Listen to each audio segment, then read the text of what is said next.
මාර්තු 14 වෙනිදාට තාත්තගේ උපන්දිනය දෙනවා. මේ මාර්තු 14 වෙනිදාට ඔහු ජීවත් වෙලා හිටියේ නම් ඌට අවුරුදු 77ක්.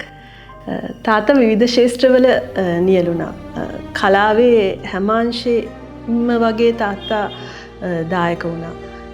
සංගීතයේ පැත්තෙන්, රංගපෑමෙන්, ටෙලිනාට්‍ය අධ්‍යක්ෂණයෙන්, වෙළඳ දැන්වීම් අධ්‍යක්ෂණයෙන්, වේදිකා නාට්‍ය වලට සංගීතය සැපයුවා, ඒ වගේම වෙළඳ දැන්වීම් වලට සංගීතය සැපයුවා. මේ වගේ විවිධ ක්ෂේත්‍ර ගණනාවක තාත්තා නියැලුණා. මේ ගීතය මන් තාත්තගේ ආසම ගීතය. දුර ඈත ජීවිතේ.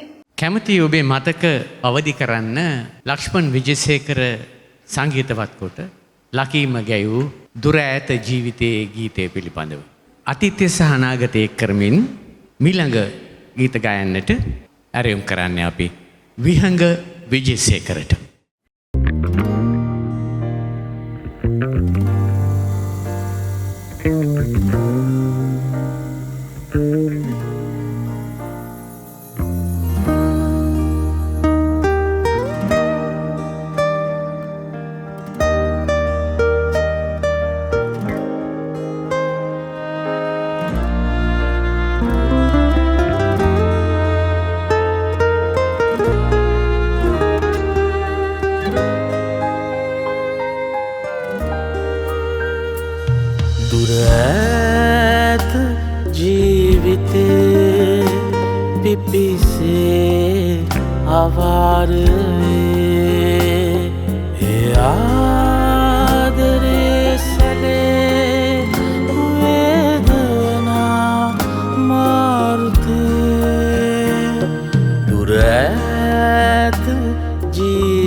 पिपी से